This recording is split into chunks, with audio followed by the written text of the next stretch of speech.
네, 시간이 돼서 오늘 세미나 시작하도록 하겠습니다. 오늘은 저희 연구실에서 석사과정 진행 중이신 이성재 학생께서 ECCB 2024에 발표된 Shape LLM Universal 3D Object Understanding for Embodied Interaction의 논문에 대해서 발표해 주시겠습니다. 발표 시작하시면 되겠습니다.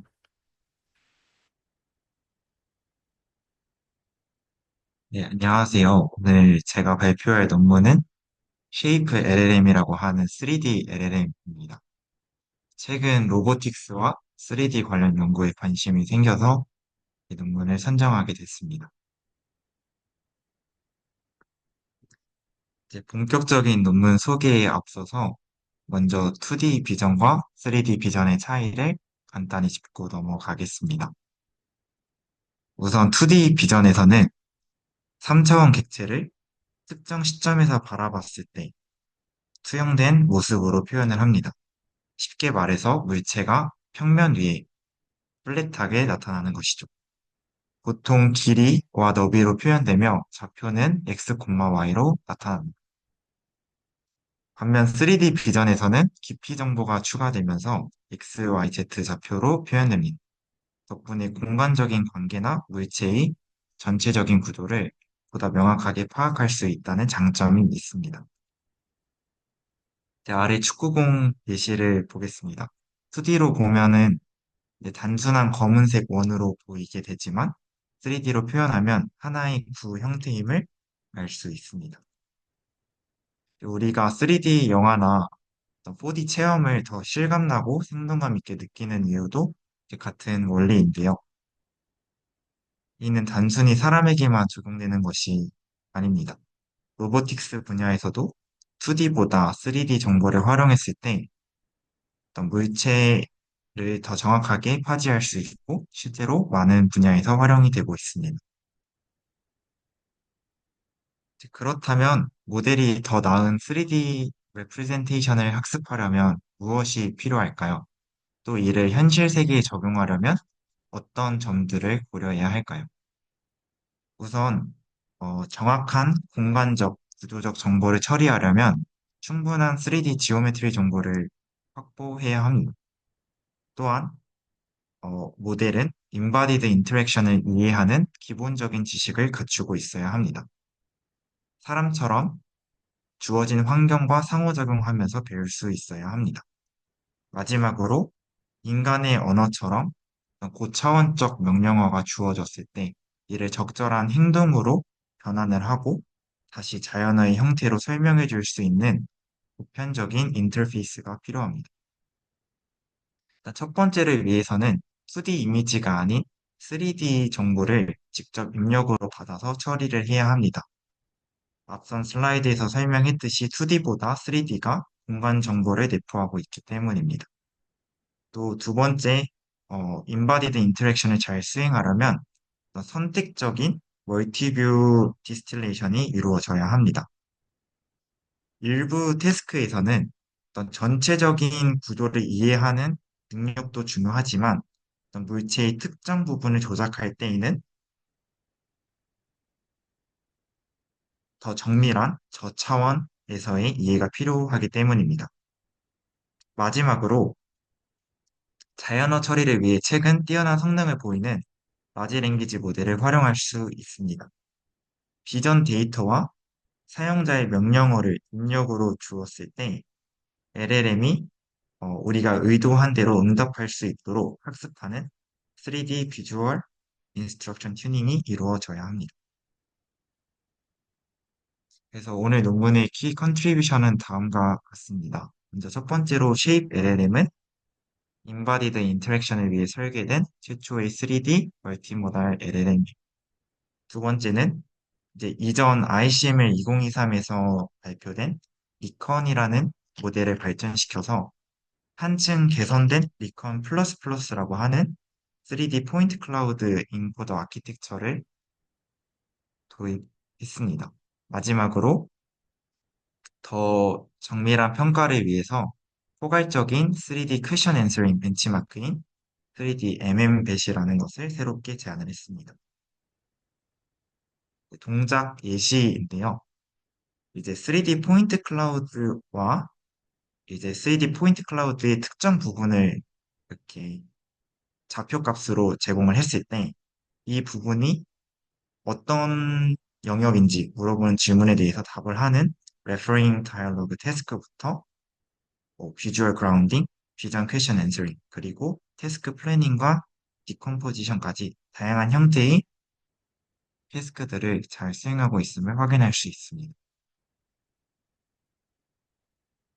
네, 다음으로는 이제 이전 연구들에 대해서 간략하게 소개해 드리도록 하겠습니다.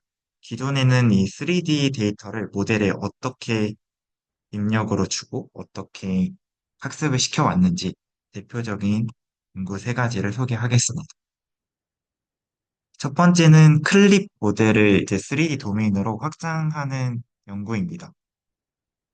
2D 기반의 어, 비전 태스크에서 특히 제로샷 성능이 좋았던 클립 모델을 3D 포인트 클라우드 이에 활용하려는 여러 연구들이 진행이 되어 왔습니다.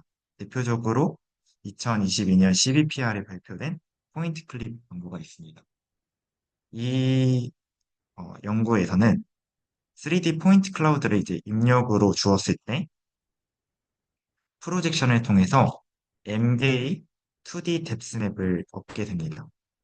그리고 이에 대응하는 포인트 클라우드 뎁스맵이라고 하는 텍스트도 같이 입력으로 주어집니다.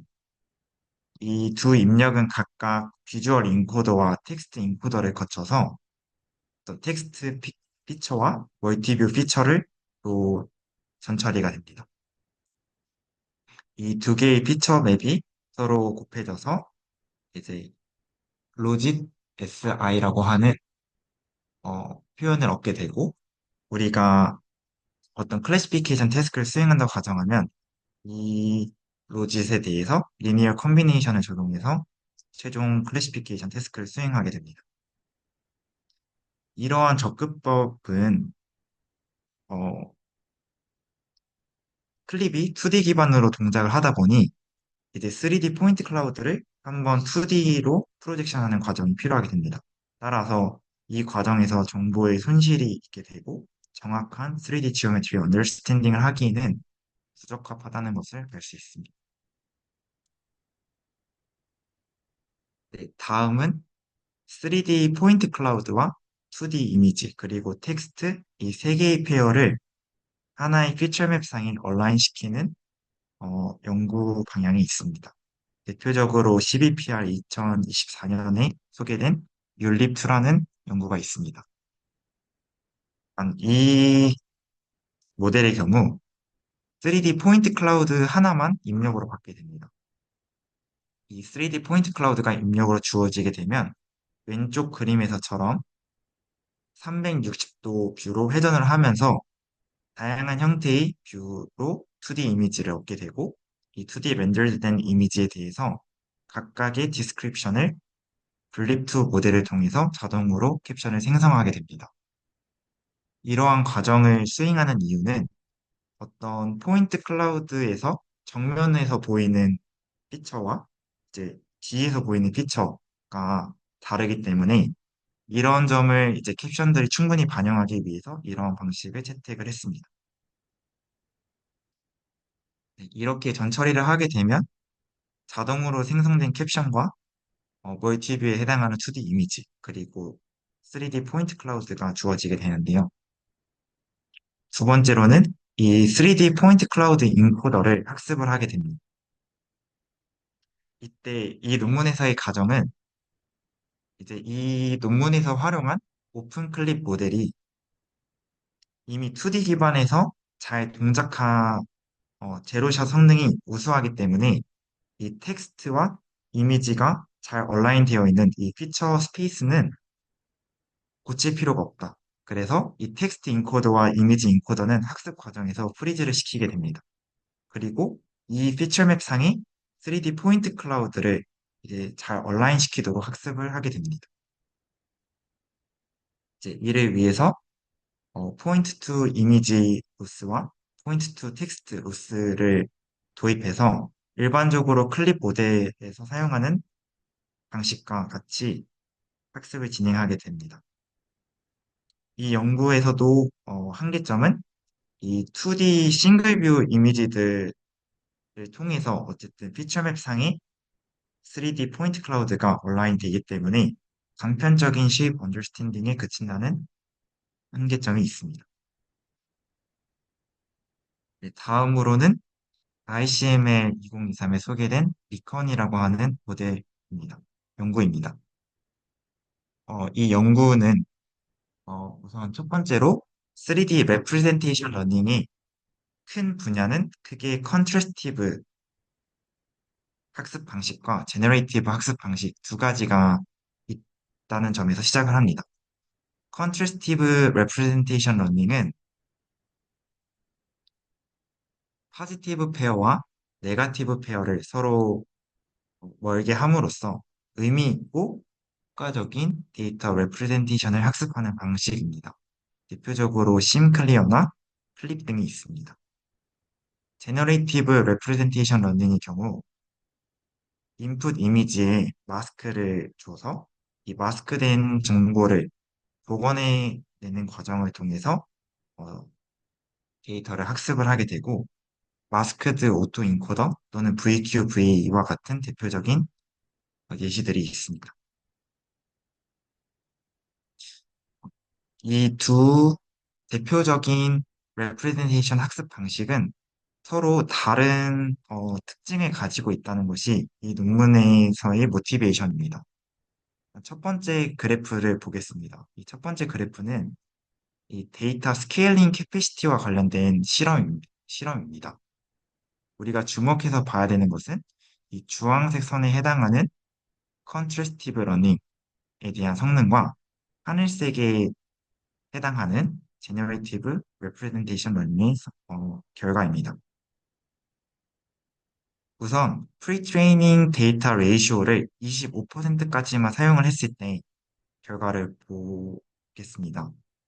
하늘색에 해당하는 제너레이티브 모델은 프리트레인 데이터의 25%에만 사용을 했음에도 불구하고 프롬 스크래치로 학습했을 때의 성능보다 훨씬 더 좋아지는 반면 컨트래스티브 러닝의 경우 전체 데이터의 거의 90%, 거의 100%에 대응하는 양을 학습을 시켰을 때 겨우 이제 프롬 스크래치만큼의 성능이 나오는 것을 확인할 수 있습니다. 이러한 현상을 보고 이 논문의 저자들은 컨트래스티브 레프레젠테이션 러닝은 프리트레인 데이터가 충분하지 않을 경우 학습의 제너럴라이제이션 성능이 떨어진다. 즉, 오버피팅 이슈가 있다는 점을 지적합니다. 어떤 정말 의미 있는 레프레젠테이션을 학습하는 것이 아니라 어떤 노이즈나 정말 중요하지 않은 트리비얼한 레프레젠테이션을 학습하는 데에 학습할 수 있다는 한계점을 가진다는 것입니다. 두 번째로 볼 부분은 프리트레인 데이터 레이시오가 이제 거의 90에서 100%로 됐을 때의 성능입니다. 제너레이티브 러닝의 경우 이제 90에서 100으로 갈 경우 오히려 성능이 조금 하락하는 것을 확인을 할 수 있습니다. 반면 컨트리스티브 러닝의 경우 성능 폭이 비교적 큼을 확인할 수 있습니다. 이 부분을 통해 논문의 저자들은 제너레이티브 러닝의 경우 데이터 스케일링 캐패시티가 컨트래스티브 방식에 비해서 떨어진다는 점을 지적합니다. 따라서 이 두 학습 방식은 서로의 장단점이 있고 이 두 방법의 장점을 잘 활용해서 학습을 하게 되면은 더 좋은 레프레젠테이션을 학습할 수 있다라는 것이 이 논문에서의 핵심 아이디어입니다. 두 번째 그래프는 이제 두 레프레젠테이션 러닝 방식이 학습하는 패턴이 다르다는 것과 관련된 실험입니다. 위에 있는 것이 이제 제너레이티브 모델링에 대한 실험 결과이고 아래에 있는 것이 컨트래스티브 모델링에 대한 실험 결과입니다. X축은 레이어를 나타내고 Y축은 평균 어텐션 디스턴스를 나타냅니다. 컨트리스티브 모델링이 제너레이티브 모델링보다 평균적인 어텐션 디스턴스가 더 크다는 점을 보면서 이 논문의 저자들은 컨트리스티브 러닝은 글로벌한 피처를 추출하는 데 더 주목을 하는 반면 제너레이티브 러닝의 경우 로컬한 어텐션에 주목한다고 주장을 합니다. 그래서 이 다음과 같은 트랜스포머 블럭을 제안을 하게 됩니다. 크게 인코더와 디코더 구조로 구성이 되어 있고, 이제 인코더의 경우 리컨스트럭션 태스크를 수행하게 되고, 이 리컨스트럭션은 앞에서 소개했듯이 로컬한 부분을 학습하게 됩니다. 반면 디코더에서는 컨트리스티브 태스크를 수행을 하게 되는데, 이 컨트리스티브는 글로벌한 정보를 학습을 하게 됩니다. 이 글로벌한 정보를 학습하는 과정에서 로컬한 영역에서의 피처가 크로스 어텐션으로 전달되는 것을 확인을 할 수 있습니다. 어, 이 논문에서 여러 가지 실험을 진행을 했는데, 그렇다면 이 컨트래스티브에서 학습하는 피처도 같이 제너레이티브에 전달을 해주면 안 되는가? 라는 어블레이션 실험을 같이 진행을 했는데, 이, 이렇게 진행을 했을 경우 성능이 크게 떨어지게 됩니다. 이 부분에 대해서는 앞선 실험을 통해서 봤듯이 3D 프리트레인 데이터가 충분하지 않을 경우 컨트래스티브 학습 방식은 좀 트리비얼한 레프레젠테이션을 쉽게 학습하는 경향이 있어서 오히려 제너럴라이제이션 성능이 떨어지게 됩니다. 그래서 이 글로벌한 컨트래스티브에서 학습한 시그널은 로컬한 부분에 잘못된 트레이닝 정보를 전달하는 것을 막기 위해서 이 부분에는 스탑 그레디언트라는 방식을 통해서 그레디언트가 전달되지 않게 됩니다. 이런 구조를 이제 3D 포인트 클라우드를 이해하는 태스크에 잘 적용을 해서 좋은 성능을 냈다는 것이 이 리컨 논문이라고 이해하시면 되겠습니다. 이제 이 논문으로 넘어와서 이 논문의 방법론에 대해 소개하도록 하겠습니다. 기존 리컨 모델이 좋은 소타 성능을 냈음에도 불구하고 이 리컨의 한계점은 크게 두 가지입니다. 첫 번째는 3D 프리트레이닝 데이터가 부족하다. 두 번째는 멀티뷰 피처를 사용하지 않았다. 그래서 이 두 부분에 초점을 맞춰서 메소드 부분을 설명하도록 하겠습니다. 우선 3D 퀘션 앤서링 데이터셋이 공개되어 있는 것이 부족하기 때문에 이 부분을 직접 생성을 하게 됩니다.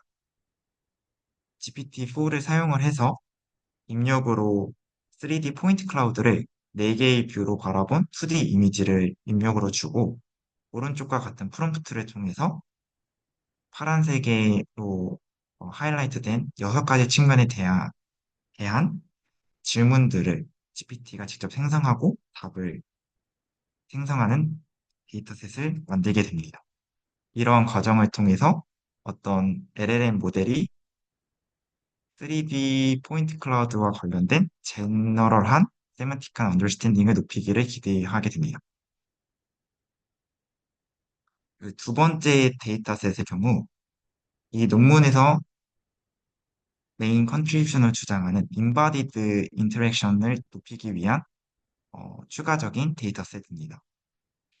CBPR 2023 하이라이트에 소개된 GA 파트넷이라고 하는 데이터셋은 어, 왼쪽과 같이 3D 포인트 클라우드 모델뿐만 아니라 여기에 대한 각각의 파트별 어노테이션과 이 어노테이션이 어떤 부위인지에 대한 명칭 그리고 잡아야 하는 포즈까지 데이터를 제공하고 있습니다. 이 GA 파트넷을 통해서 오른쪽과 같은 다양한 이제 퀘션 앤서링 데이터셋을 만들게 됩니다. 이제 한 예시를 보면은 이제 오른쪽 그림과 같은 모델이 주어져 있을 때 이 모델의 뚜껑이 어디 위치에 있는지 질문을 하게 되면 여기에 대한 바운딩 박스를 이제 GT로 가지고 있기 때문에 다음과 같은 Question Answering Pair를 만들 수 있습니다.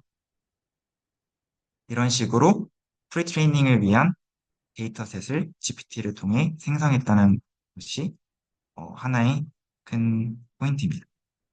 이제 두 번째는 이제 기존의 리컨에 해당하는 포인트 클라우드 인코더를 더 스케일링 업하는 부분입니다. 앞에서 소개했듯이 기존에 활용하지 않았던 2D 멀티뷰 이미지를 활용했다는 부분과 그리고 기존 리컨의 파라미터를 더 늘리고 이제 프리트레인 데이터가 더 많아졌기 때문에 이 부분을 통해서 성능 향상을 이제 기대할 수 있다는 점을 보시면 되겠습니다. 이제 다음은 실험 결과 부분입니다. 이제 3D 벤치마크에서 주로 사용하는 데이터셋을 먼저 살펴보고 각 실험들에 대한 결과와 한계점을 설명드리도록 하겠습니다. 우선 3D 벤치마크에서 주로 사용하는 옵서버스라고 하는 데이터셋이 있습니다. 이 벤치마크는 3D 모델과 캡션, 태그, 그리고 애니메이션을 제공하고 2만 1000개의 클래스와 80만 개의 모델들로 구성이 되어 있습니다. 이 벤치마크가 나오기 전에 많이 사용하던 쉐이프넷이라고 하는 모델에 비해서 더 클래스와 오브젝트의 수가 많아졌고 또 이 디자인을 보게 되면 쉐이프넷의 경우 스케치업이라고 하는 어떤 캐드 기반의 프로그램을 사용해서 디자인들이 다 심플하고 비슷한 반면 이 Observers라고 하는 데이터셋은 더 다양한 형태의 오브젝트들을 포함하고 있다는 것을 확인할 수 있습니다. 그리고 또 CAD 기반의 모델넷 40라고 하는 데이터셋도 같이 벤치마크로 많이 사용이 되고 또 15개의 클래스로 구성이 되어 있는 스캔 오브젝트 NN이라고 하는 벤치마크를 3D 태스크에서 많이 사용을 하게 됩니다. 우선 첫 번째 실험 결과는 파인 튜닝을 했을 때 3D 레코그니션 태스크입니다. 이 표에 나와 있는 매트릭은 accuracy이고 이 실험 결과에서는 이제 기존 어, 3D 포인트 클라우드를 입력으로 받는 여러 모델들에 비해서 더 두 개의 벤치마크에서 좋은 성능을 냈음을 확인할 수 있습니다. 네, 다음 실험은 이제 제로샷에서의 3D 레코그니션 태스크입니다. 역시 이제 제안한 모델이 좋은 성능을 냈음을 확인할 수 있고 우선 첫 번째로 2D 기반으로 입력을 했을 때에 비해서 이제 3D 포인트 클라우드를 입력으로 받았을 때가 더 성능이 좋다는 점을 확인할 수 있고 두 번째는 이 두 번째 파트에 해당하는 모델들은 쉐이프넷이라고 하는 벤치마크로만 프리트레이닝을 진행을 했고 세 번째 파트에 해당하는 것은 쉐이프넷뿐만 아니라 다양한 여러 벤치마크들을 앙상블해서 프리트레이닝을 진행한 모델의 성능입니다. 그래서 이 프리트레인의 데이터의 크기가 더 커질 경우 더 높은 성능을 낼 수 있다는 점을 이 실험을 통해서 확인을 할 수 있습니다. 네, 다음은 제로샷 3D 멀티모달에 관련된 실험, 이 논문에서 제안하는 이 3D MMBET이라고 하는 벤치마크를 통해서 평가를 하게 됩니다. 우선 입력으로 다음과 같은 3D 포인트 클라우드가 주어지게 되고 이 3D 포인트 클라우드를 모델이 잘 이해했는지 평가할 수 있는 다양한 방면에서의 질문과 질문들이 주어지게 됩니다. 예시로 이제 이 포인트 클라우드에서의 여성의 직업이 무엇일 것 같은지, 여성이 입고 있는 옷의 색상이나 옷의 종류를 묻는 질문, 그리고 인바디드 인터랙션을 물어보는 질문으로는 이 여성이 이제 고장부를 깨는 스텝 바이 스텝을 물어봤을 때 그거에 대한 답을 적절히 할 수 있어야 합니다. 오른쪽에 실험 결과를 보게 되면 기존의 3D 포인트 클라우드를 입력으로 받았을 때 소타를 기록했던 모델들보다 더 토탈 퍼포먼스가 향상됐다는 점을 확인을 할 수 있습니다.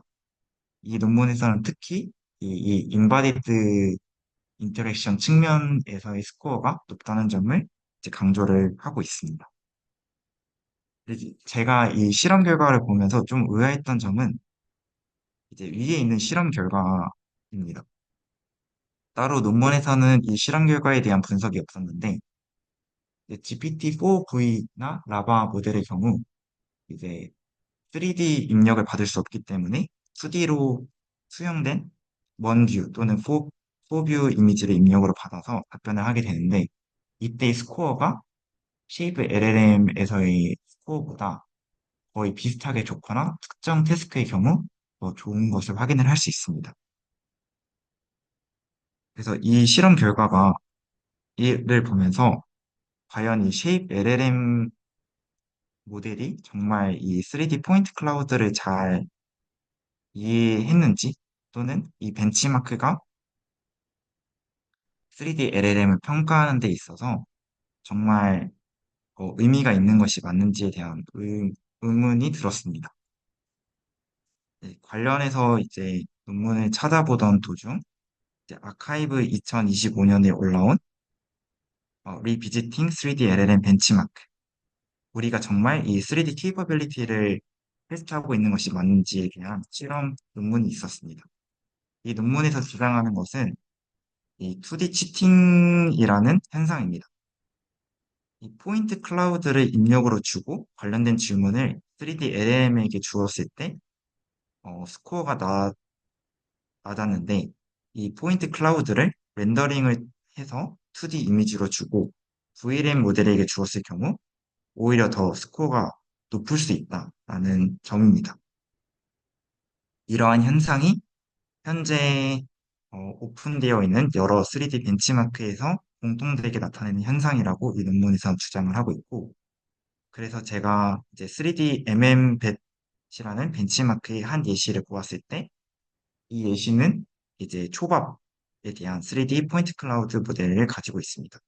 이거에 대한 질문들이 있는데, 이 질문들이 이것을 정말로 3D적으로 이해하지 않아도 충분히 답할 수 있는 질문과 답이라고 생각이 들면서 이 논문에서 제안하는 이 3D 성능을 측정하기 위한 벤치마크가 정말 유효한 것인지에 대한 질문이 들었습니다.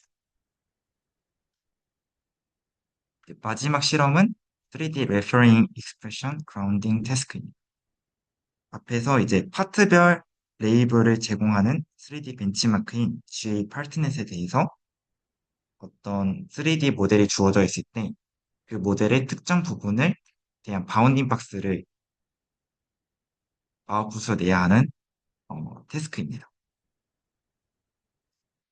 우선 가로줄이 한 개 있는 이 마크는 GA 파트넷 모델로 파인 튜닝한 모델이고 가로줄이 두 개 있는 이 마크의 경우 세 개의 인컨텍스트 예시를 주고 인퍼런스를 한 모델입니다.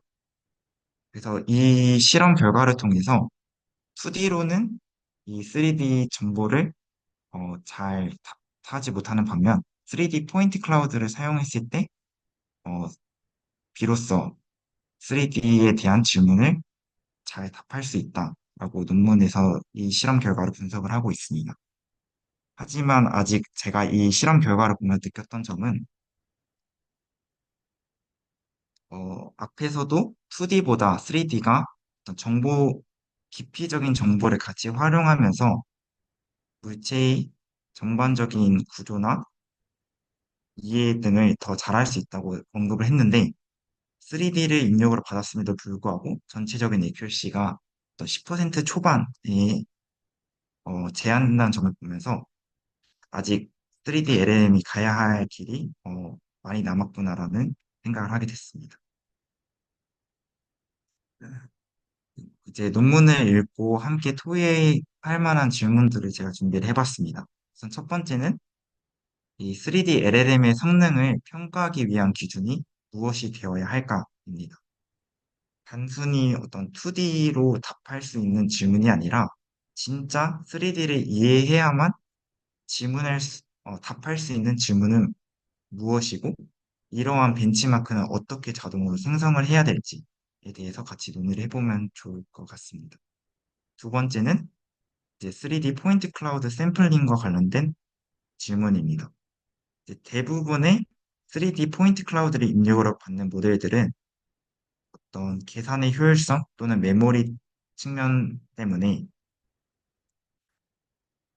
많은 점들에서 특정 포인트들만을 이제 샘플링하는 과정을 거치게 되는데 이 과정에서 어떤 중요한 공간적인 특징들이 사라질 수 있다는 생각이 들었습니다. 또 이를 보완하기 위해서 어떻게 샘플링 방식을 최적화할 수 있을지 같이 고민을 해보면 좋을 것 같습니다. 이제 마지막은 어, 3D 공간적 이해를 강화하기 위한 LLM을 개발할 때 지금처럼 어떤 데이터를 늘려서 수습시키는 데이터 중심의 접근 방식이 어디까지 효과적일지에 대한 질문이 들었습니다. 이 스케일링 법칙이 어느 시점까지 성능 향상을 이루고 어느 시점에서 이제 한계를 가지게 될지 이 부분에 대해서 고민을 해보면 좋을 것 같습니다. 이제 발표를 마무리하겠습니다. 이 쉐이크 LLM은 인바디드 인터랙션을 위한 최초의 3D LLM입니다. 하지만 여러 실험 결과와 이제 벤치마크에서의 질문들을 살펴보았을 때 아직 3D LLM이 나아가야 할 방향 그리고 발전 가능성이 무궁무진하다는 점을 말씀드리고 싶습니다. 이상으로 발표 마치도록 하겠습니다. 감사합니다. 네, 발표 잘 들었습니다. 질문 있으신 분들은 손 들어주시면 되시고, 온라인에 계신 분들은 채팅창에 남겨주시면 제가 질문할 수 있도록 해드리겠습니다.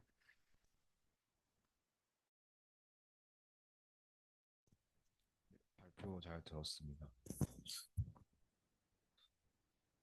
저는 이게 그 발표자님이 주신 발표자료만 보고 논문을 약간 보는 걸로 그래서 단편적으로만 생각을 할 수 있을 것 생각하는 부분일 수 있을 것 같은데 제가 봤을 때는 그 질문들이 크게 그 공간적인 그 정보를 뭐 필요를 하지 않는 듯한 느낌을 좀 많이 받았거든요. 예를 들어 뭐 사실 3D로 돼 있는 포인트 클라우드로 돼 있는 간호사를 본다고 해도 그냥 2D로 간호사라는 사실만 알아도 충분히 그 답변할 수 있는 질문들이 많은 것 같은데 혹시 약간 그 공간 정보를 활용한다는 질문에는 어떤 것이 있고 혹시 그것에 대한 예시를 조금 알 수 있을지 이렇게 물어보려고 했습니다.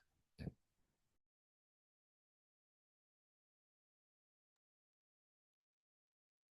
좋은 질문 감사합니다. 어, 저도 이 부분에 대해서 이제 곰곰이 생각을 해봤는데 우선 드는 생각은 3D 씬 맵에서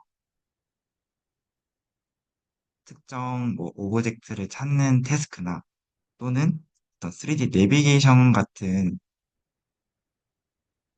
태스크에서 질문하는 것들이 관련된 3D 능력을 평가할 수 있는 벤치마크가 될 수 있지 않을까 개인적으로 생각을 했습니다. 네, 답변 감사합니다.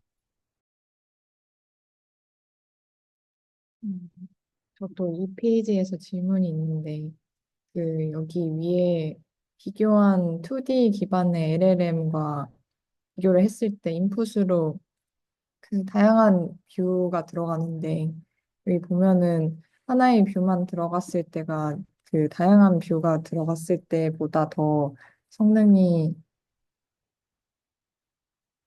어, 아닙니다. 잠시만요. 성능이 좀 좋은 게 있는데, 이게 이유가 어떤 건지, 혹시 다양한 뷰가 들어가면 오히려 조금 데이터가 많아져서 좀 할루시네이션이나 아니면 LLM이 못하게 되는 건지 그게 궁금합니다. 이게 전반적으로 그런 거라고 좀 착각을 했었는데 여기 보니까 이 첫 번째랑 두 번째 라마랑 드림 LLM만 그런 것 같네요. 그것만 기반으로 질문을 드립니다. 제가 질문을 이해한 게 맞다면 원뷰를 썼을 때보다 오히려 멀티뷰를 썼을 때 특정 부분에서 성능이 떨어지는 이유에 대해 질문을 주신 게 맞을까요? 아, 맞습니다. 네. 우선 그 부분에 대해서는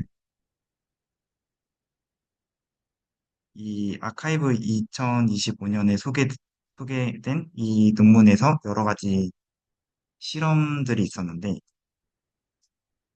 어떤 실험에서의 결론은 아직까지는 현존하는 VLM 모델은 멀티뷰를 입력으로 받았을 때 그 멀티뷰를 잘 이해하지 못하는 것 같다. 오히려 멀티뷰가 주어져 있을 때 얘를 하나의 신호로 이해하지 못하고 개별적인 오브젝트들로 이해를 하면서 할루시네이션이 발생하는 것 같다라는 결론을 이 논문에서 내고 있었고 그런 부분하고 좀 관련이 있을 것이라고 생각이 듭니다. 그러면 아직까지는 LLM의 그런 한계로 인한 문제라고 생각을 하면 될까요?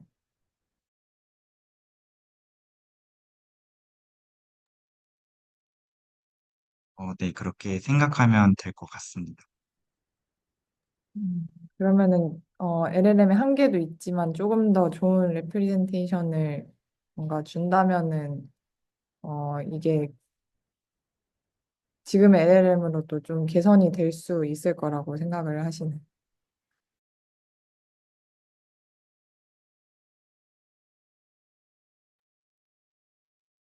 현재 존재하는 LLM으로 이러한 성능 개선을 이룰 수 있는 방법은 뭐 정교한 프롬프팅 같은 게 있을 것 같습니다. 하지만 이제 정말로 이 어떤 인공지능 모델들, 뭐 LLM 등이 정말로 이 3D를 이해하기 위해서는 지금 같은 방식이 아니라 좀 더 이 3D 포인트 클라우드를 전적으로 이해할 수 있는 패러다임이 변화가 필요하지 않을까라고 생각이 듭니다. 네, 답변 감사합니다.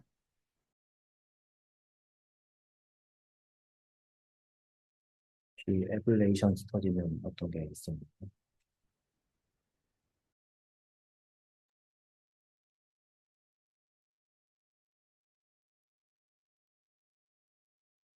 우선은 제가 뭐 여러 가지 에블레이션 스터디들이 있었는데 뭐 지금 당장 기억이 나는 에블레이션은 이제 이 논문에서 제안하는 리컨 플러스 플러스가 이제 개선된 3D 포인트 클라우드 인코더라고 소개를 했는데 그래서 기존 포인트 클라우드 인코더 뭐 리컨이나 아니면 기존의 다른 토타 모델들에서 사용하는 포인트 클라우드 인코더를 사용했을 때의 성능과 리컨 플러스 플러스로 이 3D 포인트 클라우드 인코더를 대체했을 때 성능을 이제 비교해서 이제 개선된 부분에 대한 실험이 있었습니다. 그 이외에 이제 다양한 실험들이 있었는데 그 부분까지는 다 논문 발표에 실지는 못했어요. 기존 인코더랑 좀 핵심적으로 다른 게 리컨스트럭션 로스랑 컨트라스트 로스를 둘 다 사용하는 건가요?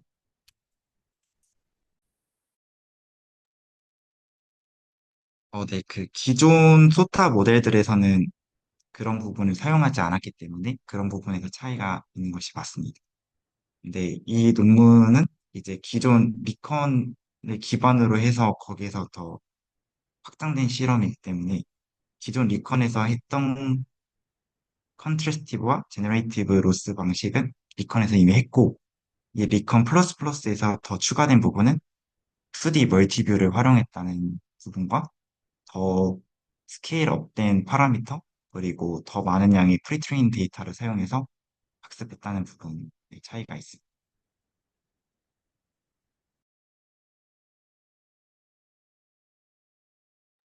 네, 저도 방금 말씀하신 거에서 이어서 좀 질문이 있는데, 뭐, 제가 얼핏 느끼기에는 그냥 모델 커지고 데이터 많아지면 당연히 성능이 좋아지는 거 같은데, 혹시 그 외에 뭔가 컨트리뷰션 포인트로 좀 가져갈 만한 거는 없는 건가요?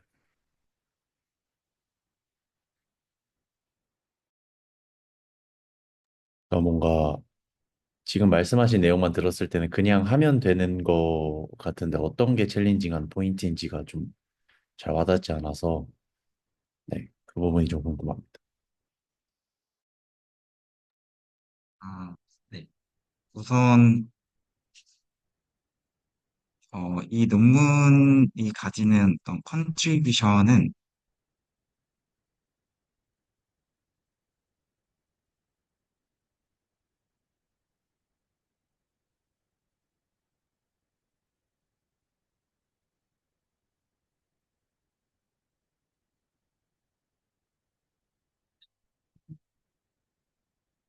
이 앞에서 이 좋은 3D 레프레젠테이션을 학습하려면 무엇이 필요한가?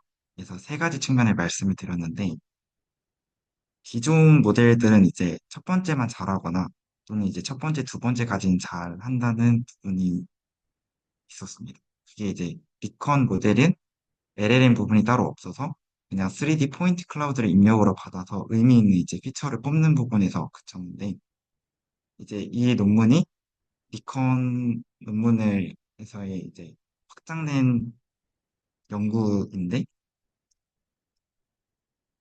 이 두 가지 측면에서 잘하던 부분에 이제 LLM 파트를 합쳐서 우리가 어떤 자연어 형태로 명령을 주고 그거에 대한 3D 레프레젠테이션을 이제 얻고 그거를 이제 반환하는 그런 부분 LLM과 좋은 3D 포인트 클라우드 인코더의 결합 이제 그 부분이라고 생각이 듭니다.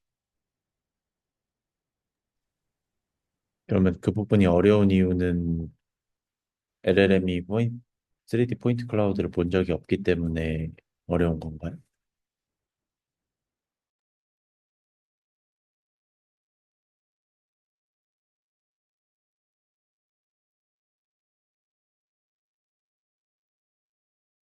네, 그렇게 이해하시면 될 것 같습니다.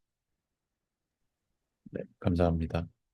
아, 그리고 저 하나 더 질문이 있는데 그 9페이지에서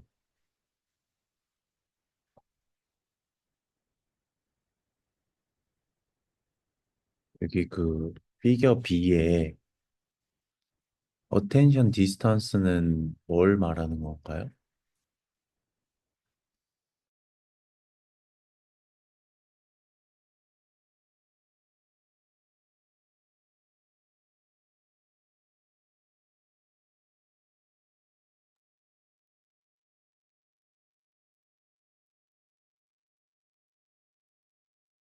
각 레이어에 대해서 어텐션 헤드별로 얻어진 어텐션 값의 평균이라고만 설명이 되어 있었는데 이 부분은 제가 자세히 아직 살펴보지 못해서 추가로 알아보고 답변 드리도록 하겠습니다. 네, 알겠습니다. 그리고 그 결국에는 뭐 컨트라스티브 레프레젠테이션 러닝 하는 거나 제너레이티브 레프레젠테이션 러닝의 각각의 장단점이 있고 그거를 합치는 이제 아키텍처를 설명을 해주셨는데 뭐 조금 그냥 궁금한 거는 그냥 아키텍처를 바꿀 것까지 있나? 그러니까 아까 뭐 잠깐 얘기가 나왔던 것 같은데 그냥 글로벌한 피처, 그러니까 버트처럼 글로벌한 토큰이 하나 있고 전체 로컬한 토큰이 있으면 뭐 그 각각에 대해서 그냥 뭐 글로벌한 거는 컨트라스티브에 쓰고 로컬한 거는 제너레이티브에 쓰고 뭐 이런 식으로 그냥 학습하는 거는 안 되는 건가요? 조금 뭐 너무 심플한 방법이긴 한데 뭐, 네 그거에 비해서 지금 게 뭐 더 좋다고 말할 수 있는 포인트가 뭔지 좀 보고 네, 그 말씀해주신 이제 실험이 이 왼쪽 그래프에서 이 연두색 부분에 해당하는 실험 결과인데요. 단순하게 이 컨트래스티브 로스와 이제 리컨 로스를 단순히 이제 합하는 식으로 학습을 진행을 했는데 이 경우 이제 프롬 스크래치보다 더 성능이 낮았습니다. 그래서 이 논문에서는 이런 부분, 그냥 단순히 합치는 것은 잘 안 되고, 그렇기 때문에 어떤 그 잘 안 되는 이유가 뒤에서 설명했듯이 컨트래스티브가 리컨 쪽에 학습 과정에서 그레디언트를 전달하는 경우, 그레디언트, 그, 제너레이티브 학습하는 부분에서 오히려 성능이 하락하는 부분이 확인됐기 때문에 정리하자면 제너레이티브 부분만 컨트래스티브에 이제 가이드를 주는 방식을 선택을 하게 됐습니다. 네, 감사합니다. 혹시 더 질문 있을까요? 네, 더 질문이 없으신 것 같아서 오늘은 여기서 마무리하도록 하겠습니다. 감사합니다.